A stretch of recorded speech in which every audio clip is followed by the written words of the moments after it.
looking forward to it. I can't wait to get in the car and show it what we can do, really. And he's here to talk about what he can do. Yeah.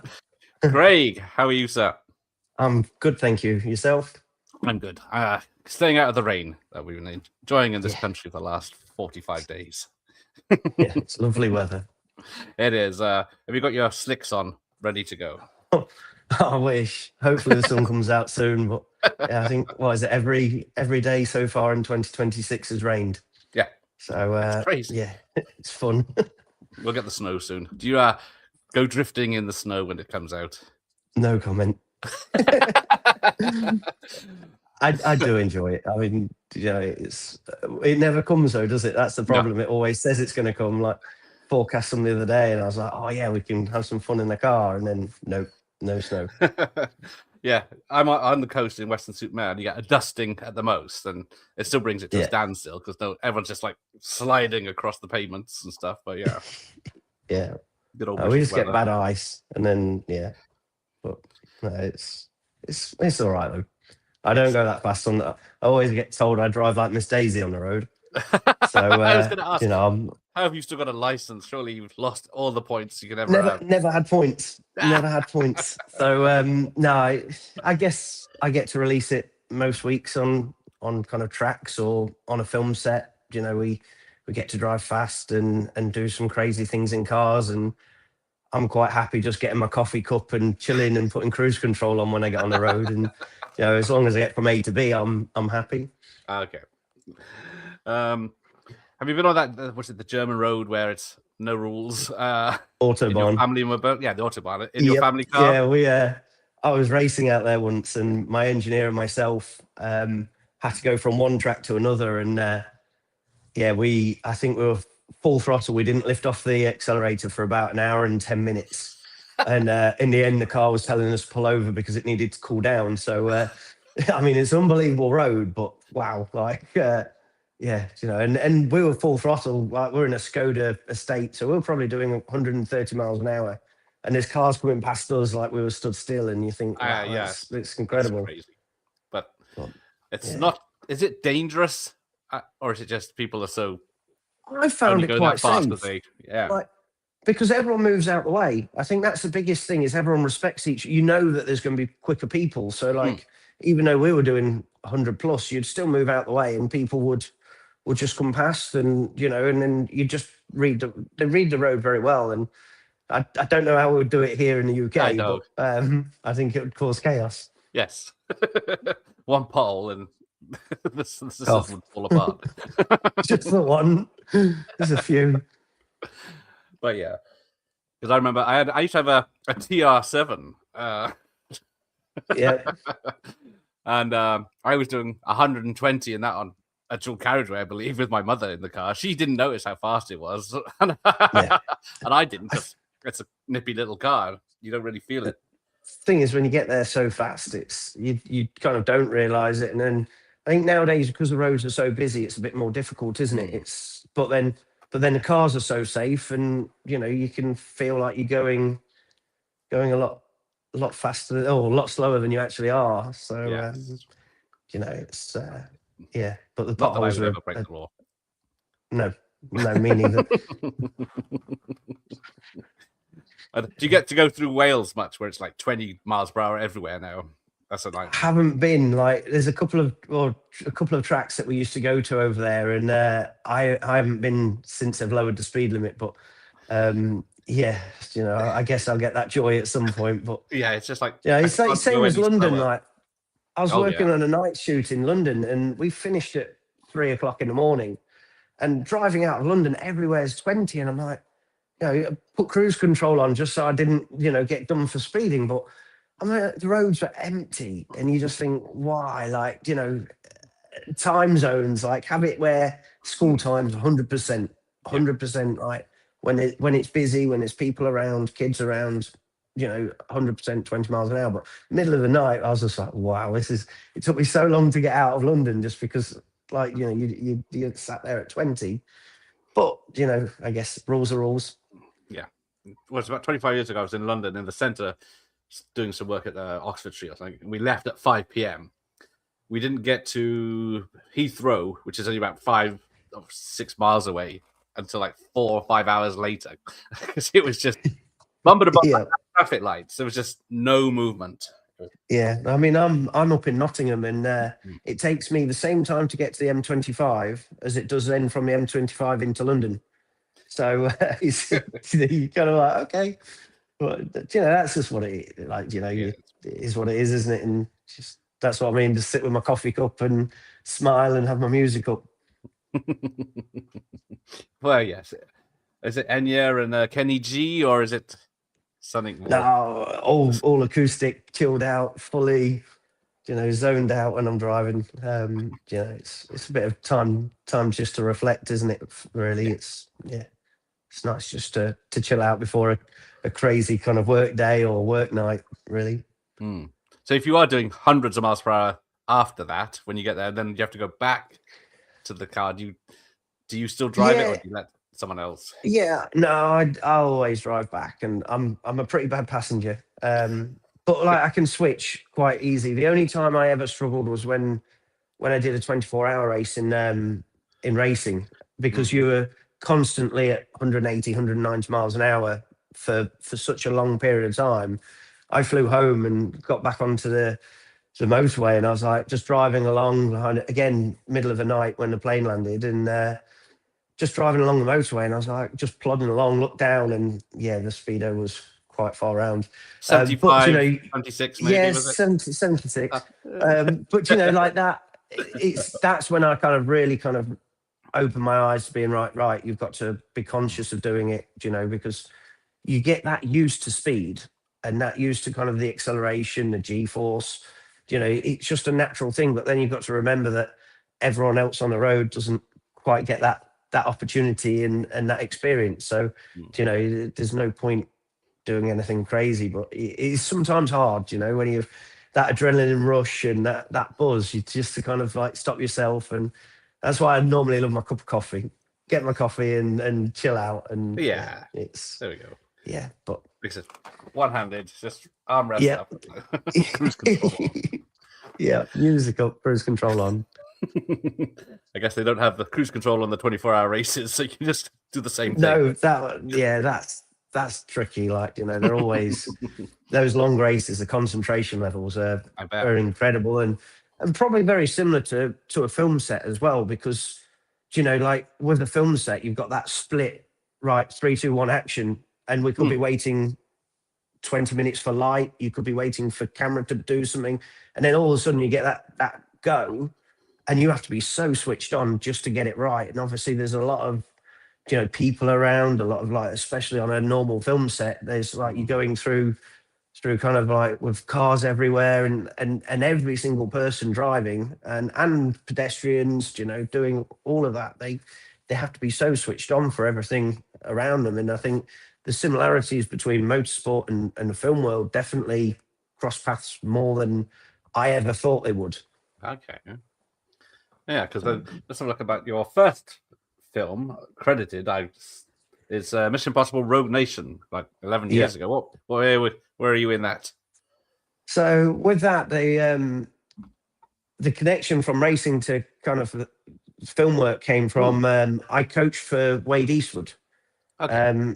So a very good stunt performer back in his day, second unit director. He was at a racetrack, and I was lucky enough to meet him, just by coaching for him, and we got on really well. And then the next thing, Wade and his assistant Susie was like, "Would you like to come and join us on a film set?" And I was thinking, okay, like never thought of really, because of racing every weekend and kind of in that world, you never really looked at kind of what a film set was and like, how it worked. And I said yes, and I had some time off, and the next thing I'm in Morocco, and a lot of it was basic things then. Like Wade got us in, he was so good at just putting us in the right place at the right time to learn as much as we could, so it's nothing crazy out there. I mean, I did sit alongside alongside Wade driving, and I was Simon Pegg's double in the passenger seat. So when they were going through the streets, but that was a massive eye opener, because I think that day probably taught me the most about how a film set works, on how you make a car move, how you make it move for camera. You know, Wade was incredible, and that was like the biggest kind of like, right, this is something absolutely out of this world. You know, I fell in love that one job going to Morocco. I literally fell in love with the industry and found it so fascinating that, you know, it blew my mind. So yeah, I owe a lot of that to Wade, and you know, just for getting me in there, and who would have thought all this time later I'm still here, still doing driving on film sets. So yeah, it's definitely a good one. But Mission was just good to be that like outsider looking in, you know, like there was, you know, looking at how everyone works, how everyone looks after each other, whether you're there as a driver or a motorbike rider or a pedestrian or fighters, you know, everyone comes together. And I think that's the nice thing about the industry. You know, the stunt teams are so close and so helpful that yeah, it's a really nice atmosphere to be in. Oh, cool. So do you do ride anything with wheels? Go-karts, motorbikes, roller skates, anything? I used to, you know, like I started doing go-karts when I was 60 miles an hour, when I was 3 years old. You know, so my dad brought me a go-kart then, and had my first race at 4. And then with that, we had motorbikes as well growing up. So I did ride a bit, but then when racing became serious, I had to then stop riding bikes because, you know, I fell off them too much. Yes, got injured, and there was so much money being pumped into my racing career. It was like my sponsors were, and my manager was quite strict, saying I have to wrap myself in cotton wool unless I'm in a race car. Yes. So, but I love it. You know, like, you know, you go onto a film set and you see the bike riders. You know, it's like Rick English is a very good friend of mine, and he's like done Batman, and he was on Mission as well, the first one I did, and he was like sitting there watching the bikes fly past. It was just like, wow, this is, you know, it's a pinch me moment. You know, like, had all these great people there riding, like, you know, talented, like super talented people, and it just felt like home. You know, like that was something that I owe every single person there a massive thank you, because it kind of got me into the industry and really got me hooked. Yeah. Did you have a favorite film or a car scene where a great chase and you thought that? Cool? I like Bullet. You know, the car chase in Bullet, I think is such a cool car chase, because when it was filmed, I mean, how they got that over to kind of tell the story, and it was like up and down, like your emotions. You're like, 1 minute they're on each other, then they're hiding, and then without any voices or any kind of, just with a vehicle, they told a story. And I found that really incredible. And you know, the driving for back in the day in those cars is something quite incredible. You know, you look at the modern world, and, you know, obviously F1 was a different level. I'm sure we'll talk about that soon. Like Gran Turismo, we were driving fast. Mission, you know, you know, when you see some of the stuff they were doing on Mission, like, you know, through the streets and down the steps, and, you know, I think anything that's got a bit more, you know, you see some of the skill of pushing a car to a limit, I think, and then making that come across on camera is a skill in itself. So I think that, yeah, but for me, Bullet is, you know, and then also, like, you look at like the old Italian Job, you know, I mean, that would have been a cool one to work on, surely, like, you know, with those minis. I would have, a bit jealous, but yeah, before my time. So yeah, but that, anything like that, and a good kind of, like, the crashes are always cool, they look nice, but I think some of that whole getting close, you know, doing something dynamic with a car, that's kind of how I've grown up racing, and that's what I really respect on the levels of skill that you need to do that, you know. And yeah, so I'd say, like, you know, I think F1 all of the stars aligned for me to kind of push, with being on that with my good friend Luciano Bacchetta was like, because I grew up racing with Luch. Okay. And then Luch came into Mission on Rogue Nation with us at the same time. So right. it was like we all came, the stars were like literally aligned. And then the F1 movie came and we got the phone call. And, that was something incredible to do. That film was how long did you work on that? From start to finish, but we had the actors strike in the middle. So I think in total it was a year and just over a year and a half. So we got sent a simulator to the house. So we had one at my house and one at Luch's house, and then you would get the script, and then would basically be sat there turning the script into real driving, see what we can do. And on the simulator, it's great. You can put the cameras where kind of Joe was asking for them and things like that. So we could kind of get a rough idea of what we needed to do. And that was probably it was the longest film I've ever been on. But then also it's the one where you kind of pinch myself moment, like we were both sat on the starting grid of the F1 race at Silverstone. Yeah. And we pulled away on the formation lap. And it was like, wow, this is, because obviously from racing, my dream was always Formula One, and to kind of put all of that into this film and kind of be a part of that was incredible. And the cars were fast. We were, every day we were doing Grand Prix distance every day. Like I probably did more miles on that film than I did in my racing career. It was it was incredible, really. But it took a long time to get there, though. Like obviously there was missions, there was Terminator, working with the special effects team. Yeah, what was that? That was basically, I got called to go to Spain and to drive a big truck that cannoned a truck off to flip it. Right. And it was meant to be like 4 days. And I think I ended up being there 6 weeks because I just mucked in and helped out. And, I started building things with special effects and found that world absolutely fascinating as well.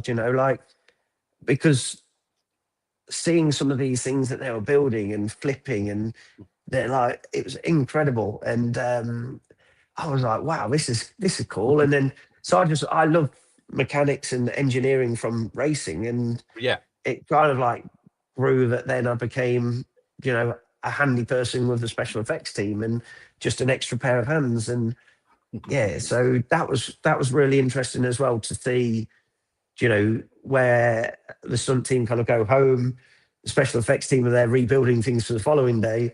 Right. And so it gives you that whole level of respect for each department in the film industry and how hard every single one has to work to get that end product. But then since that, I've done, like with Formula One, I was on doing special effects rigs, Masters of the Air. I drove the planes around on Masters of the Air, which was, I can remember I was in Slovenia on Citadel, and I got a phone call from Neil Corbold, and he was, do you want to drive a plane? I was drive a plane. I'm like, I'm kind of cars. And he was like, yeah, you're the man for the job. I was like, okay. So I got back and I drove up to this airfield in Abingdon. And as I drove in, I'm like thinking, I'm looking for a car with some wings on it, or, just like something. Man with a golden gun style. Just like a camera that catches a wing or something. And I've just got to drive it. Yeah. And I drove in and they're like, oh, yeah, come around here. And there's this like B-17 with a 102-foot wingspan. And I'm like looking at it like, that's incredible. Like that's, and they're like, oh yeah, that's what you're driving around the airfield. I'm like, oh, I was like, and then, so that was, that was probably nearly a year's worth of work on that, which was really cool, just like being involved kind of, it was probably the best 10 miles an hour I've ever done. But it was just like you'd pull it into the hard stands, people jump out, and then you'd drive it around, taxiing it to the runway. And then they had some big rigs that kind of like you'd drive down the runway and there'd be a cockpit on the front of a rig. Right. And then there'd be someone sat behind me with a joystick. So I'd be driving it and then someone behind me operating this cockpit that then looked like it took off. And, nice. Incredible. Like, again, to see how everyone does you know, it's people go, oh yeah, that was just CG.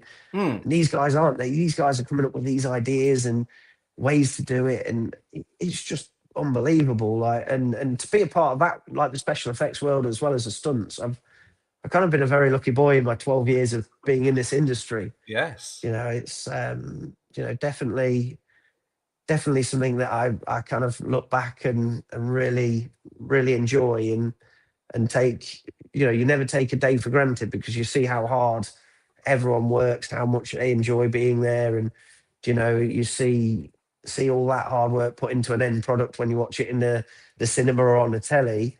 And yeah, it's just amazing. It is a pinch myself moment, really, to think that I'm a part of that.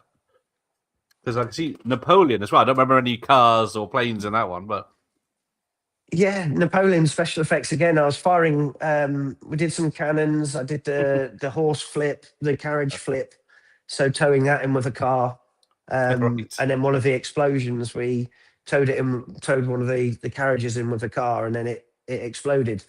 So you know, again, that was, you know, working with kind of the both teams. It just gets you kind of doing these jobs, and never once did I ever think that I'd be driving a V17 or flipping a horse carriage on a film that had no cars. Yes. But you know, it's incredible again to see all of that and be a part of that. It's just yeah, you know, it's kind of like I always like, especially say like Masters of the Air. It was like a history lesson, you know, because you're like doing all of these like things in this plane, and you're like looking out the window, and there's people being dragged, and then we're in a different scenario, and you learn so much. Like I was thinking, and you'd have goosebumps because like they'll be getting out, there'll be ambulances coming up, there'll be people screaming, there'll be like smoke everywhere, wings on fire, and you'd be like, whoa, like to put yourself back in. It gave me probably the closest ever feeling I could ever get to.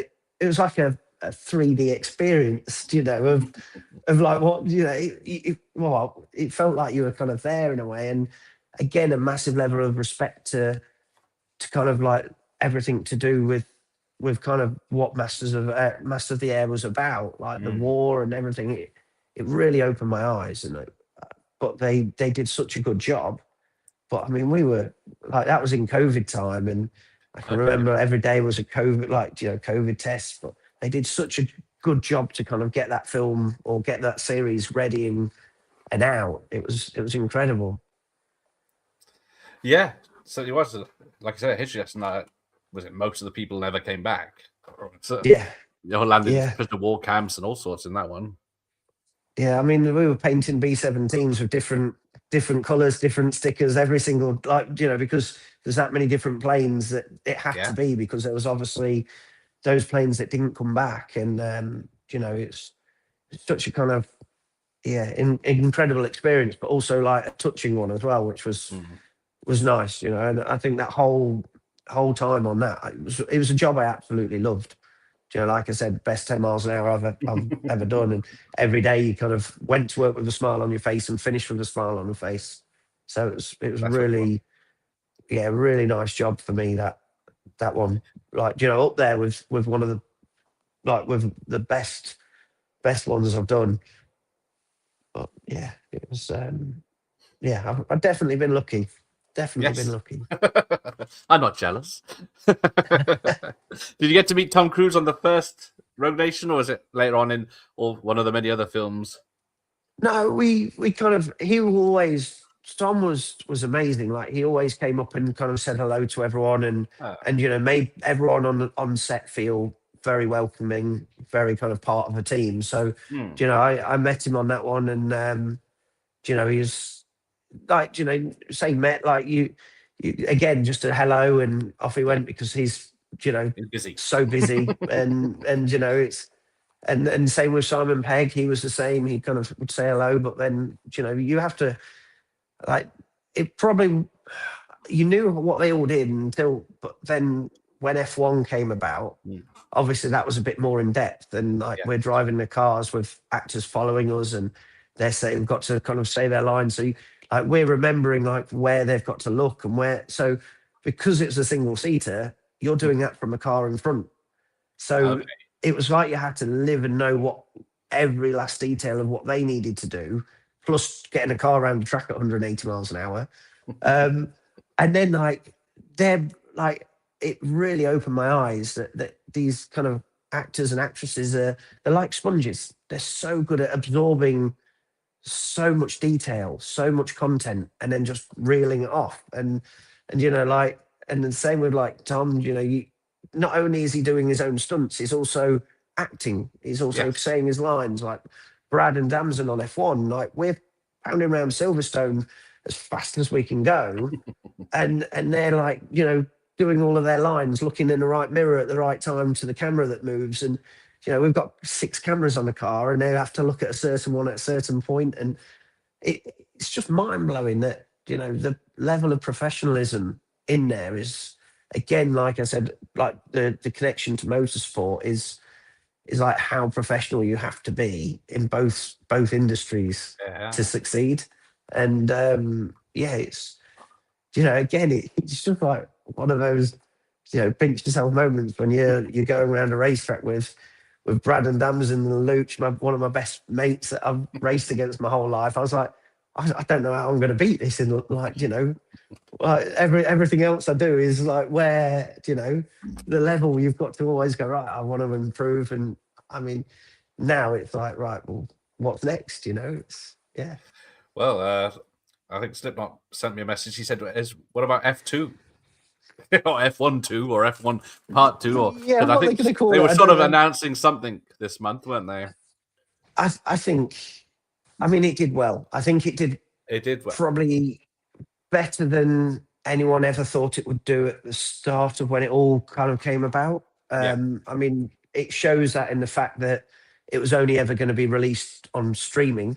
And then quite quickly after we started shooting and we what was being produced, people were like, right, this is a cinema film, this is going to be incredible. Joe did such a good job. You never doubted him really, but with someone like Joe there, it's going to be something cool after what he did with Top Gun, and we always said, right, we've got to make this like Top Gun on wheels now. And I think we did a pretty good job, between Gary Powers there, and really kind of pushed us, and someone I've really admired most of my career along with Wade, and I think all of those ingredients, like I said, it was just like everything aligned itself for that F1 job. And I think, hopefully, fingers crossed, there'll be number 2 and hopefully I'll be on it. And, I do think it came out really, really well. F1's always going to be a sport that with Drive to Survive and all of these kind of a big audience, you've got a lot of pressure to perform and to make sure that, it came across right. You can't have any of these silly spins or silly, driving 5 overtakes in a straight, or, you see on some films where they change down the gear and accelerate while they're going in a straight line, and you're like, well, no, you couldn't. This was like, Lewis would come into the garage and he'd be like, that's the wrong gear, or this is, and he'd just by the sound he'd be like, and then like between like Luch would go and sit in the editors and make sure every single gear change, every single kind of bits of the noise, or all the right, like we're on the right bit of tarmac, or we're doing the right overtake at the right place, DRS opens at the right place. All of those details were incredible. But because of the audience, everyone was going to pick up on, if you did something too crazy. And I think that's the hardest thing that probably doing a real life sports movie actually came across, was if you're doing something like, like a car chase, you can fly it downstairs, you can do some cool stuff. This, we had quite a strict guideline from F1 of what we needed to, where we were allowed to take it, what driving kind of we were allowed to do. But we definitely pushed those boundaries with it. And then it just became, every day was like an elevation of like between Gary, Luch, myself, Joe, You know, everyone just kept pushing it. You know, Claudio and like with the cameras, they were quicker with the cameras. They were like, we'd be sat in the car and you'd see a camera move, and like someone would be operating it from pit lane. It was like, right, that's moving. We'll try and put a car there. And you know, you're doing like 180 miles. You're literally seeing you're imagining what they're looking at on the screen. And then you get a message in your ear from Gary, right, next lap, do that 1 meter earlier, or do, you know, get closer, or, you know, like remember in Daytona, and we were going 3 abreast into this corner, and we were like, we're on it, and we're pushing, and we went 3 abreast into this corner, and the next thing, Gary's in their ear, and he's like, get closer. I'm like, we touched. He was like, I know, but get closer. I'm like, all right. You know, so having those eyes like on a screen watching and live going, right, Luke and Ray, do this, or, you know, let's try that, or, you know, and then the following lap we'll do it. And, you know, because when you're in a car, it's quite a lonely place, you know, you don't really see, you can't see a monitor, and like we'll be doing a sequence, and then the next thing Gary will be like, oh yeah, he's obviously got a monitor in front of us, and then he'll be like, yep, just try this, try that, and we'll just all the time just tweaking to get the best possible, you know, the right outcome. And yeah, it was again one of those days. I can remember in Daytona, it was night shoots. We were finishing at 3, 4 in the morning, and Luke and myself were sharing a car. We'd drive back to the hotel, and we just burst out laughing. The adrenaline, you know, we're doing 190 miles an hour, touching, like bumping each other, and it's like, this is incredible. You know, what a job, like, you know, and also to be at a racetrack,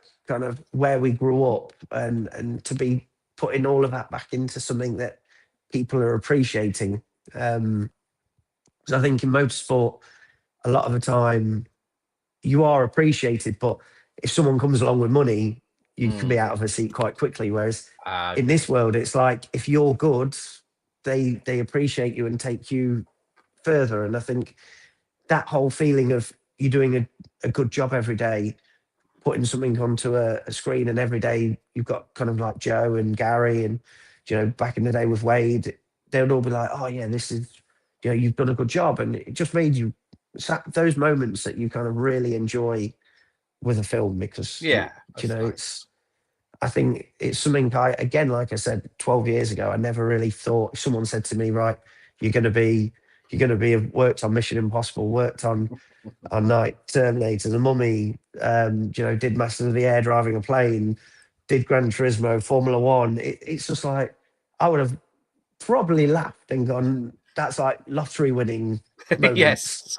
And you know, so now I'm looking back, and it's completely changed my life, you know, because it's given me a completely different career that I never thought I would have. And, you know, that's a cool bit about it, really.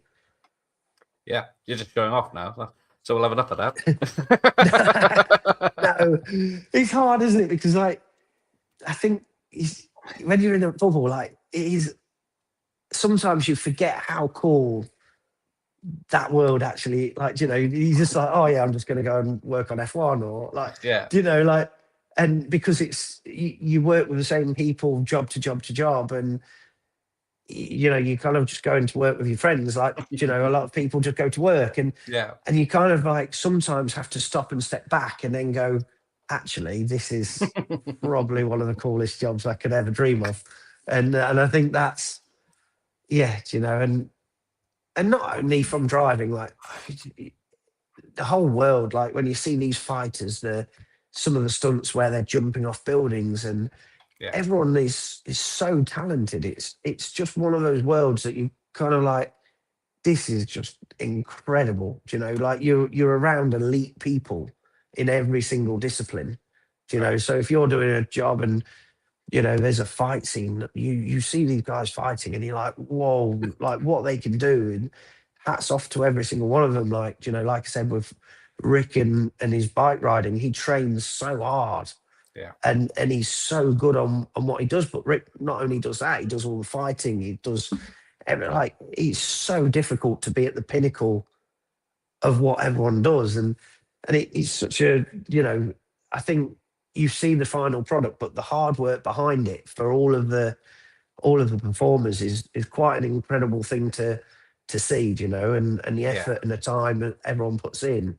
It's definitely something that not many people get to see, but should be appreciated as well. Like, you know, it's incredible.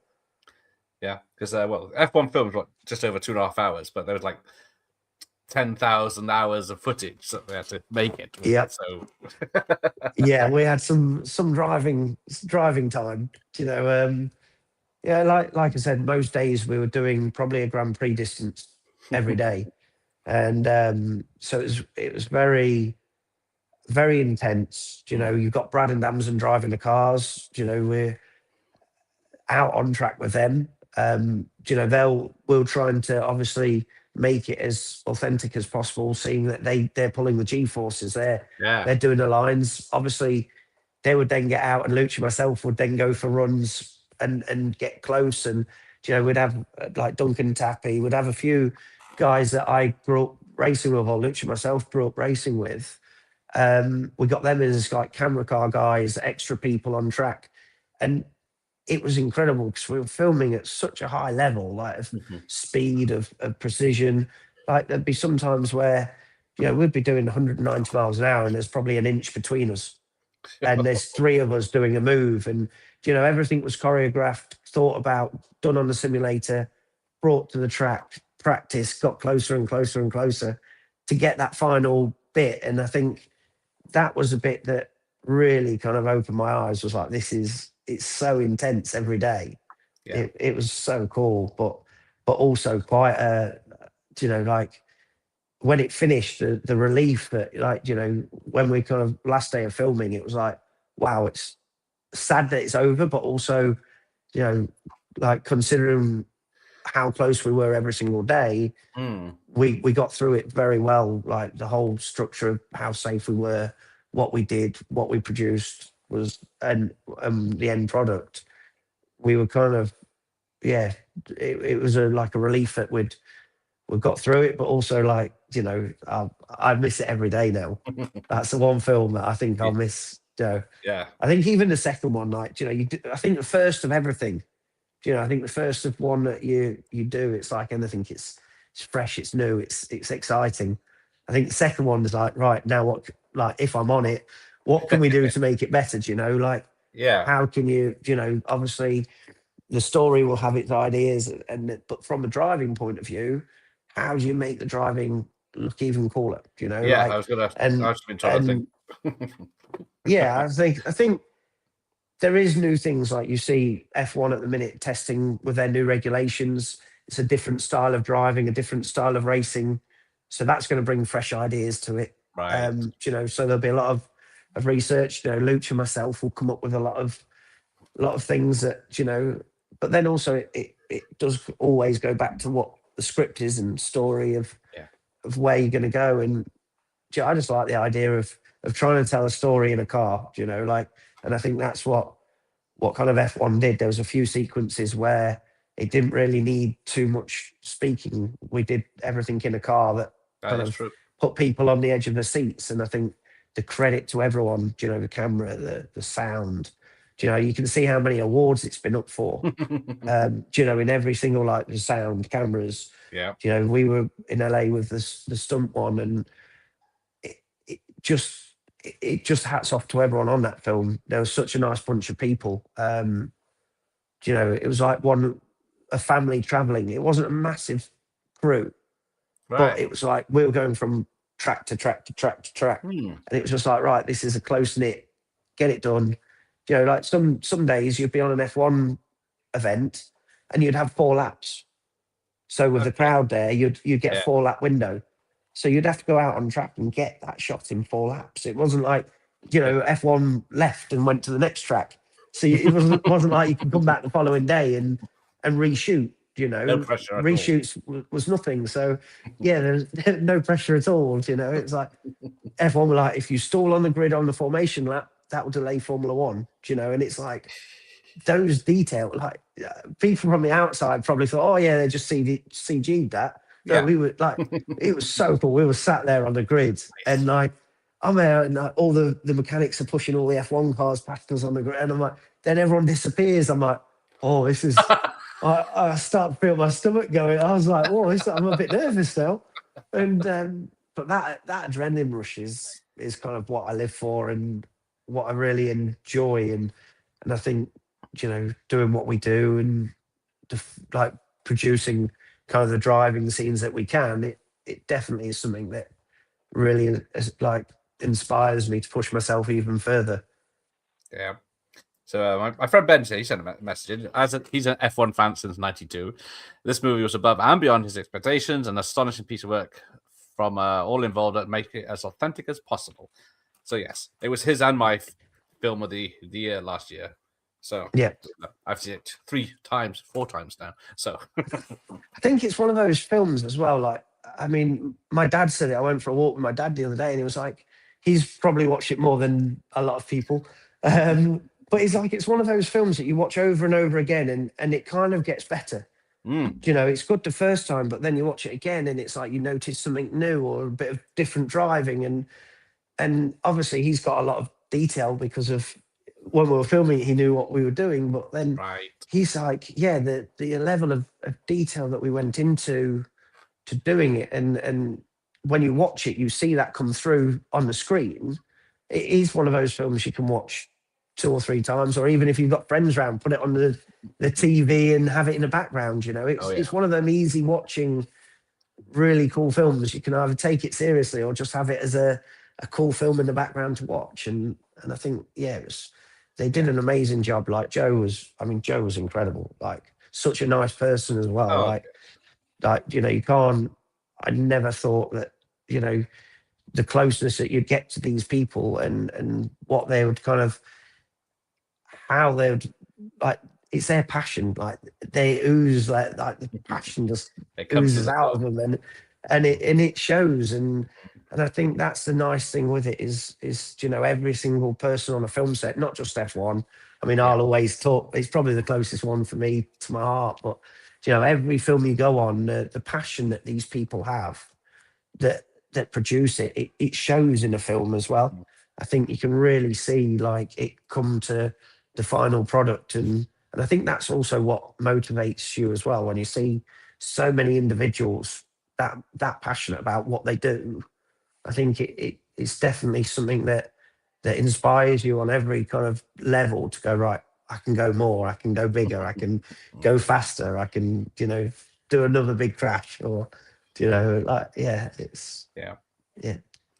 Because was you starstruck meeting Brad Pitt for the first time? Yes, I can't lie. I can't lie. Like I would like to say no, but no. Oh, yeah, Brad. I'm busy. Yeah, like no, that was it. He was one of the most lovely human beings I've ever met. Oh, and I can remember the first day he came in, and obviously it's like then it was like I was a bit shy, like you're kind of hi, like. But by the end of the film, he was just one of the guys getting in the cars. Like I remember we were doing testing in Austin, and then he'd just be like, he would always kind of go out with Luch on track because Luch would have been Damson's driving double. I was Brad's driving double. And, it was kind of like, but you'd watch them. And there was one time when we're both on track to get like Luch and myself are on track with him. And you just think, it's just like the boys going out for a few laps, and that like his passion for bikes, for cars, for the film industry as well. It just, it rubbed off. It rubbed off on everybody. Not just like us being there working closely with him, but the mechanics. That had because on F1 you had a lot of race mechanics as well there that were working on the cars as well as the film mechanics. They had a blend of the two, and so there's people that had never been in the industry before, which was nice to see because again it kind of gave that like reminder kind of like how cool this world is, because they were like, wow, look at this and look at that. And we're like, but every single person I think Brad elevated because of how nice he was. When he got in the car, he gave time to every single person. And I think again, like we were saying with Tom, it kind of rubs off, and it shows in the performance of the film that every single person, more trust that we have in the mechanics, the faster we're allowed to drive. The faster we drive, the better it is on camera. And every single bit, just it's like a pyramid to the top. And it just was a massive, massive privilege to work with him and Damson as well. Like Damson Oh yeah. was such a nice guy, like, and for him as well to come into the film alongside Brad Yes. and then also have to drive, and do all the acting, like I said earlier, it's like Yeah, full hats off that's it, moment help to if I them, could put my headset off. it's yeah, they blew me away, and it just makes you really want to work hard in this industry, to have that feeling again. It just grows stronger and stronger, that desire to be in each film and different films as well. Like there's bits where I'll go and do like the special effects jobs, like Yeah. Masters of the Air, and like I love doing those jobs as well. Like it's a bit of a different world, that you go to and you see these great, I don't know what you'd call them, vehicles, machines, Yeah, what are they? 'Cause they're not. contraptions, like I don't have a proper name. but like working with kind of like Neil and Keith Dawson and people like that in that world was just, again, it's something that it really kind of, I pinch myself moment, and I am one of the luckiest people alive, really. Very. Because I interviewed Gary Powell. It must have been during a break for F1 because he hadn't finished yet. But yeah, because of his Bond history, of course. Yeah. So that was good fun. But I was going to say, did Gran Turismo, did that walk so F1 could run? Because did people learn from that? I know it was it Jack and Andy Gill on that one? I mean, they were incredible. They were nice. I mean, Gran Turismo was always going to be difficult because I think the story, people probably didn't know the story. F1 had like a foot in the door, let's say, to really succeed if they got it right, because of the world that F1 is. Gran Turismo was a little bit more difficult because of that gamer coming. Yes. But to be honest, from a driving point of view, it was great, and kind of Yang came and did his own driving as well. Yes. So, that was incredible. And kind of to a lot of people that I'd again raced with and worked with in the past were on it. I think it was, obviously budgets were different. It was difficult. It was more like a film set in a way that you'd kind of have a set what you're going to do. Right. Not that we didn't on F1, but F1 was like, you are at an F1 event. You've got 100,000 people watching you do 4 laps to get that shot. And whereas Gran Turismo, we could shoot for another day, or we could, we could kind of like come in and change a camera. If we needed to change a camera or change a lens, or whereas F1, the pressure of every single detail being right for those kind of 4 laps were a lot harder. So the pressures were different. I think it definitely opened the door for motorsport films in general. Ford versus Ferrari, I think, was a cracker. I like that storyline. I think. Well, before we talk about that, then, because that is on my list. So I've got some films to be your opinion of. Yeah. So, Days of Thunder. Legendary. I like it. I mean, yeah, it's it's cool. Yeah, I think with Days of Thunder, I think it's being NASCAR film, but being racing. I kind of watched that a long time before I even knew I was going to be in the film industry. Yeah. So just as a racing fan, I really enjoyed that one. There's a few cheesy lines. There's a few bits, but the car chase in that, when they're both in the hospital and they start off in the wheelchairs, and then like that, just it's good humor, and also like it plays racing drivers, because like Luciano and myself are very good friends, but we're ultra competitive. Oh, so we like, I can imagine us doing that, to be honest.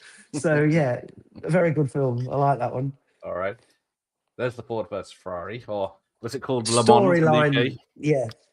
I think the storyline of that was incredible. I think driving wise, I think they played it nice. I think it was okay. I think there could be more on there, but I think it was a very nice balance of story and driving. You know, I think it didn't go too much of each.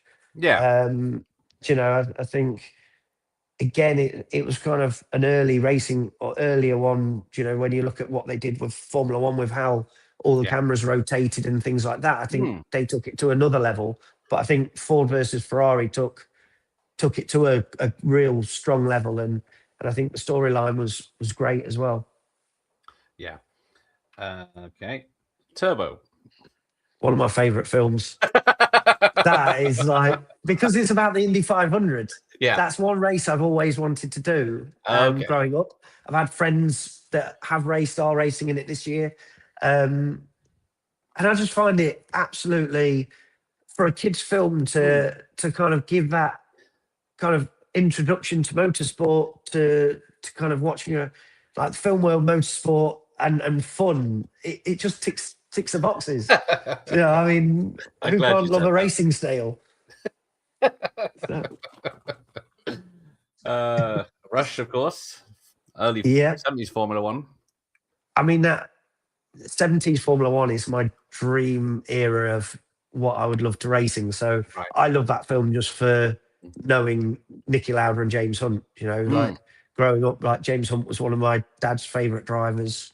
So I kind of, when this came out, it was the storyline is incredible. You know, and like how they played it, and you know, with Niki's crash and everything like that. It was kind of, but I think again, like we learned a lot from Rush to how then we would have to do it in, you know, because I watch Rush and I'm like, oh, that's that track, and that's not that track, that's Cadwell Park, or you know, or like that's at Snetterton. Like the detail from, and I obviously for me, growing up racing, you pick up certain details, like, you know, of the cars not being quite the replicas are slightly different, or you know, and it's the same with Formula One. You pick up so many little details, and I think that's why, you know, you're there. But Rush was an amazing film. I know a lot of people are jealous that I didn't get to work on it, but I know a lot of people that did work on it. So yeah, again, you know, the storyline was strong. So I enjoyed it, you know, as a fan. It's a good one. What's the last one? Stallone's Driven. The biggest car crash in racing history. How dare you, sir? Yeah, I don't know really. The flip the coin and picking a coin up as he goes round the track. This is probably on a level a little bit too far for me. Oh dear. It's a shame, because I think when you look at that film, it could have been like an F1 film, but I think everything just went like the flipping the coins. You could have done something slightly different with knocking a bollard over, or, you know, like doing something where he got markers out there and he showed how good he was in that respect, or the coin bit where, you know, again, because like in my head, like I'll be like, the coin would literally, you go around the corner, it fly off. You know, not only that, but 3, I think it was at the end when he came in and he peeled 3 coins off the tyre. I was like, oh no. And then obviously crashes were a little bit too far fetched for me. You know, but it could have been with the access they had to IndyCar or Champ Car at the time, it could have been a cracker. So I think missed opportunities, but a lot to learn from it. Yeah, I think, you know, again, like I said, there's that pyramid of getting to greatness, and I think this was you can still learn from a film like that of right, what did people enjoy, what did people not enjoy, how realistic can it be, where the fans are going to really take it, you know, because something like Champ Car or IndyCar that's probably not well known worldwide, I think you really have to nail it on the head, and you have to have a good storyline. A bit like Ford versus Ferrari. Not many people probably back then knew much about Le Mans, you know, watching that film, but because the storyline was so good, it dragged them in, and then they started to enjoy, you know, oh, what's Le Mans then? Oh, there's 2 drivers, they share cars, and it gets them to know more about the sport. And I think having that mixture, I think that's what a good film can do, is, you know, it can really bring fans into motorsport in a way that they sit and watch it in the cinema. And I've got friends that are like, oh yeah, we watched Ford versus Ferrari. It was amazing. And they had no racing knowledge at all. Yeah. And I think that kind of shows how good a film it was. And I think this had that tick box, but I think out of all the ones you showed me, this was unfortunately the one at the bottom. Right, let's get rid of that. All right. So Matthew Binney's from Australia. He hasn't seen F1, but it's got good reviews. Do you recommend watching it? I would recommend it. I mean, I'm biased. I can't, yeah, I genuinely think like it had such good reviews, more than what we probably ever thought it would have. Okay. With Drive to Survive and the F1 fan base in general, it was always going to be very highly scrutinized. And I genuinely thought that there'd be more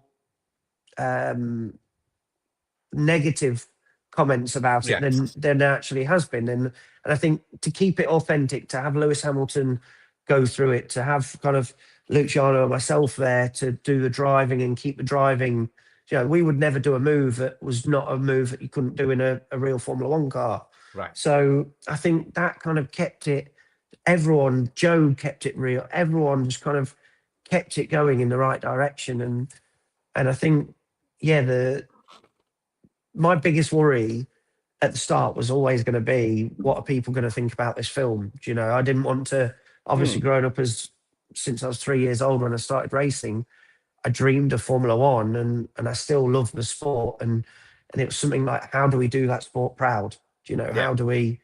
So I guess the biggest red flag in my mind was, what's everyone going to think about it?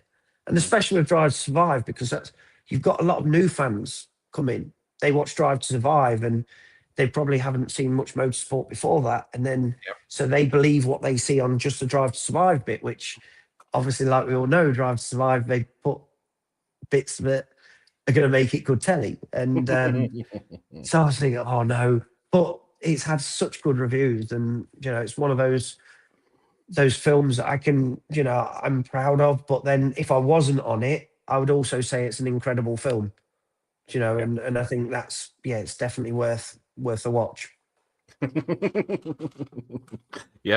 Excellent, thanks. All right, we'll wrap this up. So I'll just ask, so when you're cruising around, are you listening to the F1 Hans Zimmer score as you were? I'm not going to lie. When it came out, I did download it onto my phone, and I had a few days of really kind of like enjoying the soundtracks of the F1 film. But again, it's a bit like a Top Gun. Like the sound, the music, everything makes F1 what it is. And, and I think even listening to it, driving your own car down the road, it's so cool. Like some of the soundtracks on there are incredible. And I think, every single department did such a good job to get the mixture right of what they did on there. And but I did listen to it. Can't blame you. All right, well, we'll wrap this up. I'll say thank you, Craig, for joining us, and then we'll thank you for having me. What you've got next? Yeah, fingers crossed. All right, thanks again. Thank you very much. Thank you, everyone. All right, bye-bye. Take care. Bye. Here endeth the lesson.